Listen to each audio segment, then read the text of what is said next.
Welcome to WhiskyCast, cask-strength conversation featuring news and interviews from the world of whiskey. I'm Mark Gillespie. This is episode number 973 for October 9th, 2022. Coming up in a few minutes. Loads and loads of new distilleries. It's 774 now. Scotland, Ireland, America, Canada, Japan, and the rest of the world. That's Ingvar Randi, the editor and publisher of the Malt Whisky Yearbook. The 2023 edition is out now, and as Ingvar said, there are at least 774 distilleries making malt whiskeys around the world. That number is growing every day. For instance, Jack Daniel's announced this week that it will enter the American Single Malt field next year with a travel retail exclusive. We'll talk with some of those emerging malt whiskey distillers and much more on WhiskyCast In-Depth. I'll also have the calendar of events, your voice, and on Behind the Label. I've been to festivals where it's just so frustrating that you literally cannot get physically to the stands. The news is next on this week's WhiskyCast. Gabriel Cardrona here with Dewar's Whiskey, inviting you to enjoy this episode of WhiskyCast with a glass of Dewar's, the most awarded blended Scotch whiskey in history. And now, a message from Robin Redbreast. A thoughtful gift is hard work. What you need is a go-to multi-purpose gift for all occasions. A bottle of Redbreast can say, "Enjoy every minute, they grow up so fast." Oh. And equally nails, "Apologies for the back pain, I should have just hired a moving company." Proud sponsor of WhiskyCast. Redbreast. Pass it on. Let's get started with the news. It's brought to you by the Dalmore. While the number of distilleries around the world is growing, so is the number of distilleries up for sale. Ireland's Business Post reports Bacardi is in talks with Teeling Whiskey Company to buy a controlling stake in the Dublin-based distillery. Bacardi already owns a 40% stake in Teeling, but neither side is willing to discuss the talks openly. The Business Post also reports Connacht Distillery is up for sale at a price tag of around €20 million, and that a piece of Powerscourt Distillery might be available following a dispute between the two families that own most of the distillery's shares. Let's face it, though, any distillery is up for sale if the price is right. Turning to the auction front now, where everything is up for sale, a decanter of the world's oldest whiskey, the 81-year-old Macallan, sold at Sotheby's this week in London for £300,000. Proceeds from the auction will benefit the Macallan Artisan Apprenticeship Fund. The price tag was well short of the record for the world's most expensive bottle of whiskey, the $1.9 million paid for a 1926 Macallan at a 2019 auction. We still have a little less than 3 months left in the year, but Kentucky bourbon tourism is on a pace to break pre-pandemic records. That record is 1.7 million combined visits during 2019, and the Kentucky Distillers Association is recommending that tourists book distillery tours well in advance because of the demand. Lots of demand for new whiskeys out there, including the annual release of the Van Winkle whiskeys from Buffalo Trace and the Van Winkle family. It's the 20th year the distillery has been working with the Van Winkle family, and Buffalo Trace says there should be more Van Winkle whiskeys available this year. Here are the recommended retail prices, if you can find them at these prices. The Old Rip Van Winkle 10-year-old has a list price of $69.99 a bottle. The Van Winkle Special Reserve 12-year-old bourbon's list price is $79.99. The 13-year-old Van Winkle Family Reserve Rye lists for $119.99. Pappy Van Winkle 15 also lists for $119.99. The Pappy 20's list price is $199.99, and the Pappy 23 lists for $299.99 a bottle. I'm chuckling because I've seen those 10 times, those prices. Beam Suntory is releasing the oldest edition of Knob Creek yet, an 18-year-old bourbon that marks the 30th anniversary of the Knob Creek brand. It's bottled at 50% ABV and carries a recommended retail price of $169.99 a bottle. I'll have tasting notes for it soon at the WhiskyCast website. I mentioned the Jack Daniel's American Single Malt that's coming to travel retail next June at the start of the show, But there are 2 new Distillery Series bottlings out now. The Distillery Series is the new name for what had been called the Tennessee Tasters Selection, available exclusively at the Distillery and Tennessee retailers. Assistant Master Distiller Lexi Phillips and her husband Josh picked both bottlings, a toasted barrel finish rye and a toasted maple barrel rye. I'll have my tasting notes for both soon at the WhiskyCast website. On the Scotch front, Old Pulteney is kicking off a new coastal series of bottlings with a limited edition single malt finished in Pinot de Charente French oak casks. It carries a recommended retail price in the UK of around £75 a bottle. And Glendronach is out with batch number 11 of Grandeur. This one is a 26-year-old single malt that comes from PX and Oloroso sherry casks, selected by master blender Rachel Berry. It's available at specialist retailers worldwide. There's no word on pricing. On the Japanese whiskey front, Suntory has released 2 new Hibiki expressions. The annual release of Hibiki 30-year-old at $5,000 a bottle, and Hibiki Blossom Harmony, which uses Sakura wood casks in the blending process. This one is a limited global release that will sell in the US, the UK, Europe, Australia, and Asia for around $160 a bottle. You can keep up on the latest whiskey news all week long at WhiskyCast.com. The news is brought to you by the Dalmore. Hello, Richard Patterson here, Master Distiller, Master Blender for the Dalmore. You know, whenever the team and I are in the world sharing our exceptional single malt, we like to keep in touch with Mark Gillespie and the latest news from WhiskyCast. Join us this Friday night at 5 p.m. New York time for the Happy Hour Live webcast. Amrut's Ashok Chokalingam will be my special guest this week. You can catch the fun on the WhiskyCast YouTube channel, our Facebook page, Twitter, Twitch, and LinkedIn. If you missed last Friday night's show, Alan Winchester joined us as a special surprise guest. The on-demand replay is available right now at the WhiskyCast YouTube channel.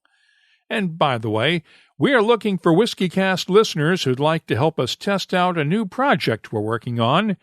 Without giving away too many details yet, it'll bring whiskey lovers together in a way that Facebook and Twitter don't. If you're interested, email us at comments@whiskycast.com or use the contact form at the website, and we'll tell you how you can help us test it out.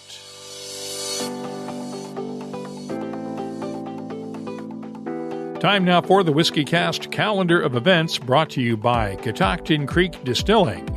Philadelphia Magazine's annual Whiskey and Fine Spirits Festival is this Thursday night at Lincoln Financial Field.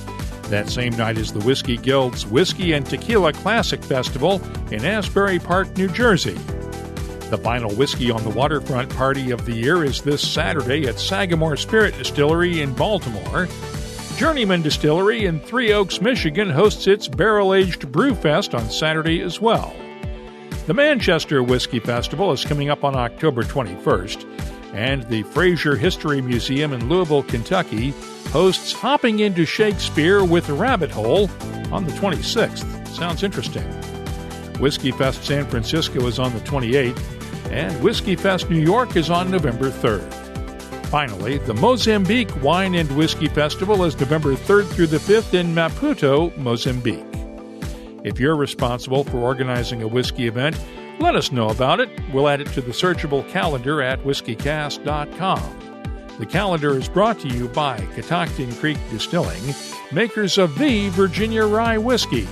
You'll find their Roundstone Rye at fine whiskey shops in 26 U.S. states, 3 continents, and online. Visit the new BuyVirginiaRye.com site for more details, and please drink responsibly. And now, a message from Robin Redbreast. Kentucky and Ireland have plenty in common.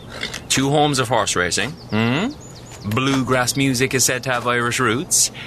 Okay, it's not the longest list, but the Redbreast Kentucky Oak Edition only strengthens the bond.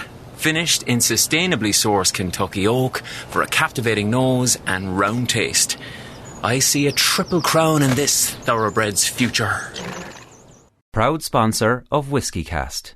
Redbreast. Pass it on. WhiskyCast In-Depth is brought to you by Mortlach and the Classic Malts lineup. Here's a number that shows the growth of whiskey production worldwide over the last decade or so. 774. That's the number of distilleries profiled in the 2023 edition of the Malt Whisky Yearbook. We're not talking about bourbon distilleries or rye distilleries, but just those making malt whiskey.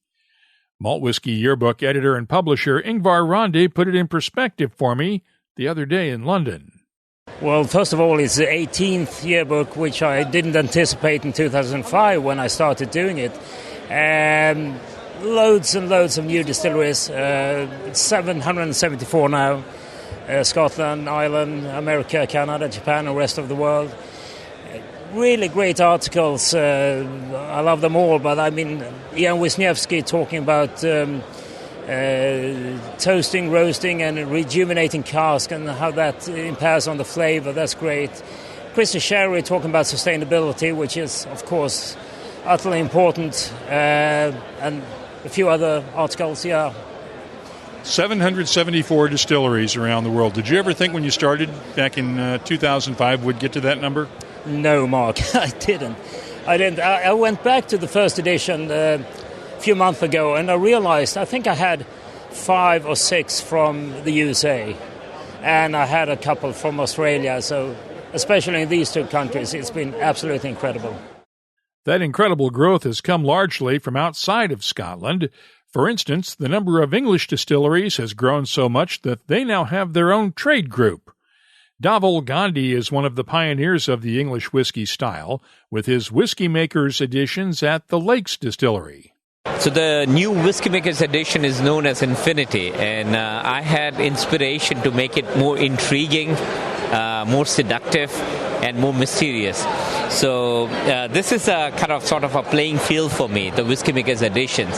And for Infinity, I use a combination of Palo Cortado, Amontillado, and Manzanilla casks to create a very, very complex whiskey that's constantly evolving. I think that is a distinctive trait of this whiskey. Every time you pick up the glass, it evolves into a different state. Sometimes you get, musk. Sometimes you get incense. Sometimes you get chocolate. More into floral characteristics, and it's 52% and launched today at the Whiskey Show, London. So how have you evolved as a blender over the years?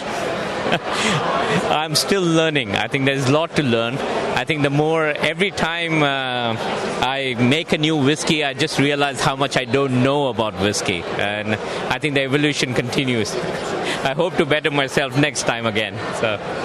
We should also talk about your entry into the U.S. market. I'm told that the Lakes Distillery is finally going to enter the U.S. market.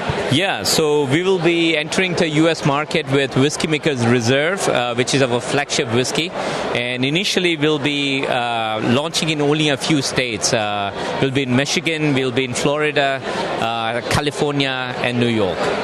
And we'll be coming out with Whiskey Makers Reserve number 4 and Whiskey Makers Reserve number 5. And what's the new one, Reserve? This is the Infinity Reserve, right? The Whiskey Makers, this is the editions line, and I think we will release it, other editions later on in the year. But we want to go with our flagship house style, which is the Whiskey Makers Reserve. The U.S. remains the top desired export market for many of these emerging single malt distillers, despite the regulatory hoops that have been a barrier to entry for many distillers over the years. Desiree Reid of New Zealand's Cardrona Distillery is the latest to attempt to cross the Pacific into the U.S. market. Well, we're coming up to our 7th year of production, which is very, very exciting, and we're about to release our full flight just before Christmas, which is our last progress report before our signature 10, which is very, very exciting. Tell me about it.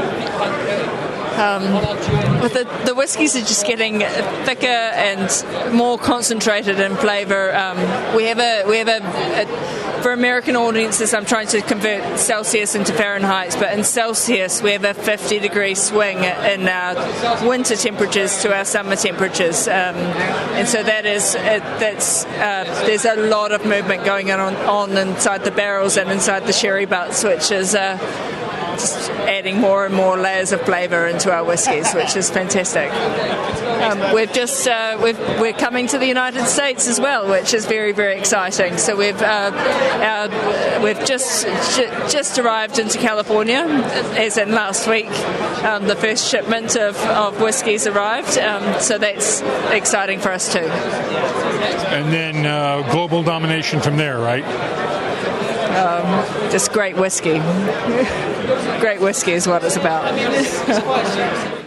Of course, there's plenty of innovation going on in Scotland. The malts from Distell's Tobermory and Deanston distilleries are among the best bargains to be had on the market when you look at quality versus price points. Master distiller Brendan McCarran has been looking at the stocks at both distilleries to come up with some new expressions.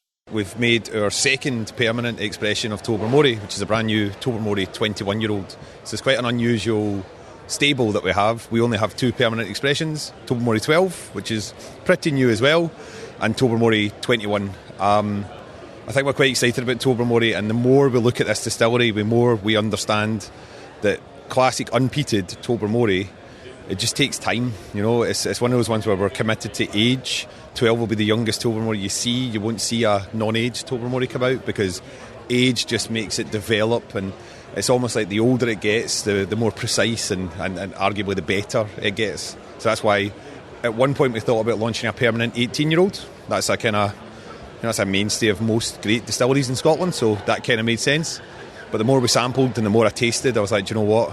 Actually, that 3 more years, that 21, just makes something pretty special. So it's based on the classic, quite famous Tobermory 15 of old. So it's in bourbon, but it spends quite a extended time in Oloroso sherry. So you're looking at 5-6 years in Oloroso sherry for this first batch, and it'll be something similar to that. You know, that the time might adjust based on how powerful the sherry casks are, but starting bourbon, real long, impactful time in Oloroso sherry, and it just makes something that we think is fantastic. And you have a new Leitchig to go along with it, right? Yeah. So the Leitchigs that we have, I've got big plans for Leitchig. So at Tobermory Distillery, it used to be we'd do half of the year making Tobermory and half of the year making Leitchig. That is going to flip. So you're going to, if you visit Mull, you're going to notice it's a smokier island because we're going to spend most of our time making Leitchig because it's just so much fun to work with, and it's so experimental, and it loves all sorts of different casks. So the new Leitchig is a 9-year-old, fully matured 9-year-old Leitchig in Bordeaux casks, full life maturation in Bordeaux. Leitchig and red wine is a thing that's ticking about in my head. When I joined a couple of years ago, we had Leitchig Sinclair series, which is going to be a one-off Rioja cask, and then they were going to go and do other things, and I was like, this is too good. So Sinclair series is permanent now, and that's in Rioja red wine, and then this special edition is in fully matured in Bordeaux. It's like jammy, sticky, smoky goodness, so I think you'll love it. Anything else going on we need to know about from Deanston?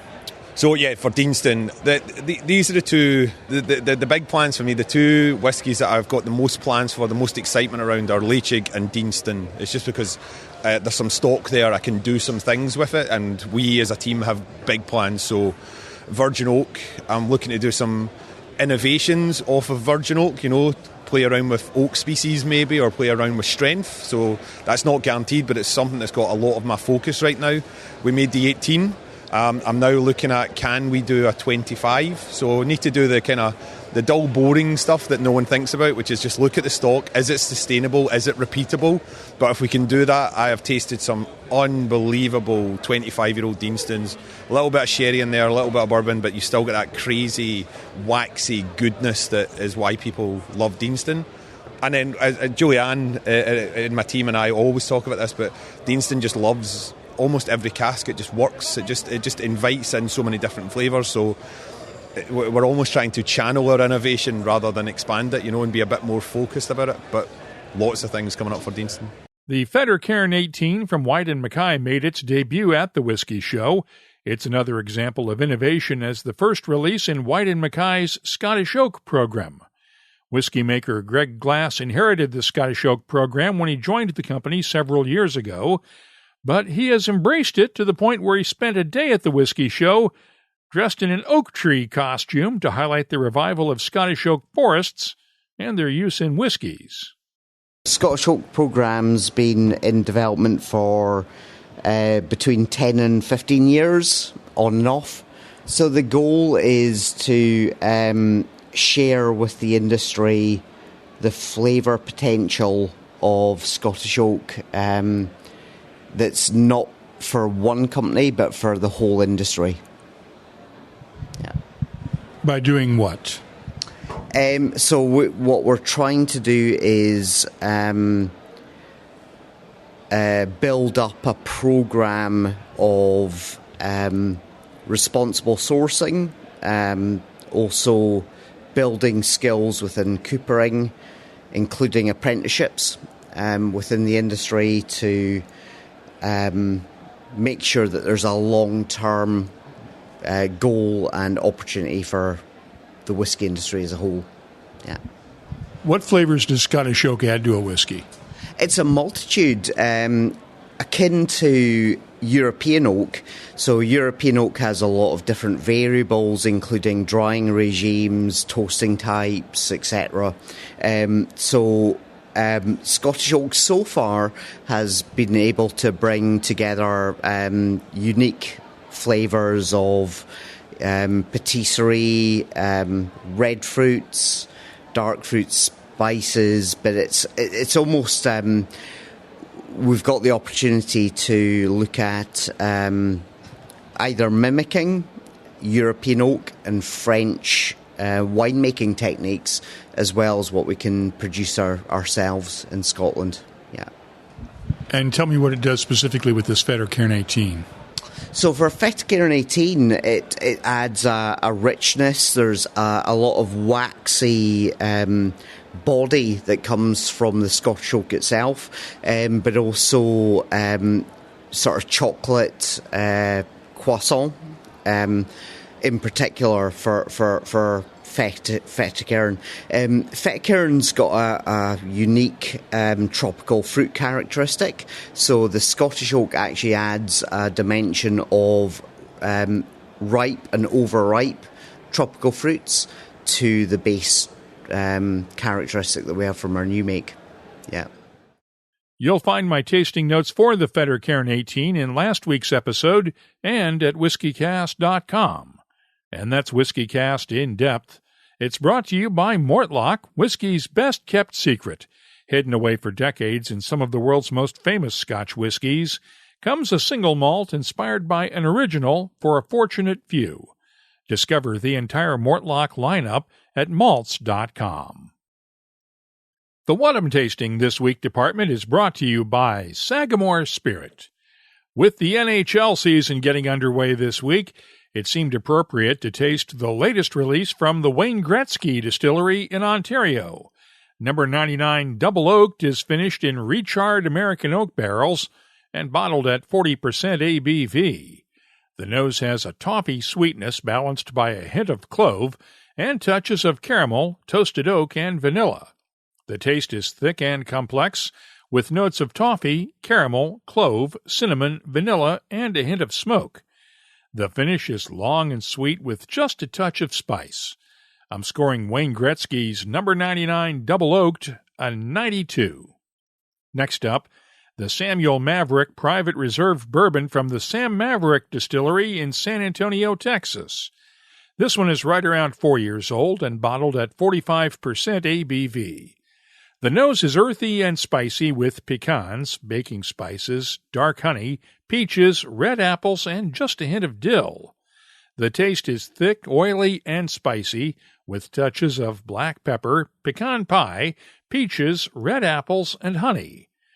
Adding a bit of water opens up the flavor by emphasizing the spiciness, along with the tree fruits, and adds a slightly earthy character in the background. The finish is long with lingering spices, pecans, and fruity character. I'm scoring the Samuel Maverick Private Reserve Bourbon a 92. I'll have more tasting notes in a minute, but first, this week's tasting notes are brought to you by Sagamore Spirit, a 100-time award-winning Maryland-style rye whiskey. With a determined focus to create the best rye whiskey imaginable, Sagamore's team of distillers crafts each spirit with a nod to both tradition and innovation. Find their signature double oak, cask strength, or reserve series of rye whiskeys, as well as their line of premium rye whiskey canned cocktails at a retailer near you. Just visit sagamorespirit.com/find-rye. Please drink responsibly. Next up, the 2020 release of Jura 1990. This one was finished in Amoroso Oloroso sherry butts and bottled at 46.5% ABV.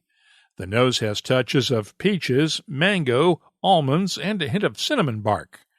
The taste is fruity and well-balanced with a touch of fresh berries, apple pie, almond oil, and vanilla. The finish is long and vibrant, and I'm scoring the Jura 1990 a 92. Finally, let's look at the new Russell's Reserve Single Rickhouse Bourbon from Wild Turkey. This one comes from the old Camp Nelson C Rickhouse that was torn down a while back, and it's bottled at 56.2% ABV. The nose has touches of charred oak, campfire smoke, dried leaves, molasses, vanilla, and tobacco. The taste is spicy and intense with notes of black pepper and clove, balanced by molasses, vanilla, and hints of campfire smoke and tobacco. The finish is long and spicy with a hint of charred oak. I'm scoring the Russell's Reserve Single Rickhouse Bourbon from Camp Nelson C Rickhouse a 94. The What I'm Tasting This Week department is brought to you by Sagamore Spirit. I'm adding these tasting notes to our searchable list of more than 3,400 whiskeys from all over the world. Check it out this week at WhiskyCast.com. Dewar's master blender Stephanie McLeod's innate curiosity, combined with her passion for whiskey maturation, cask finishing, and blending, has created some truly incredible expressions for Dewar's Scotch whiskey. It's also earned her 4 consecutive Master Blender of the Year titles at the International Whiskey Competition, making her the first person to achieve such an accolade.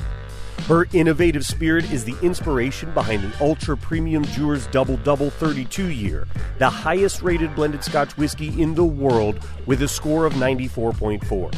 So whether you consider yourself a whiskey connoisseur or just want to find an exciting new whiskey experience, consider one of Stephanie's other masterful expressions, including Dewar's 15-year, Double 21-year, or Dewar's 8-year Mizunara cask finish, and discover just how rewarding curiosity can be.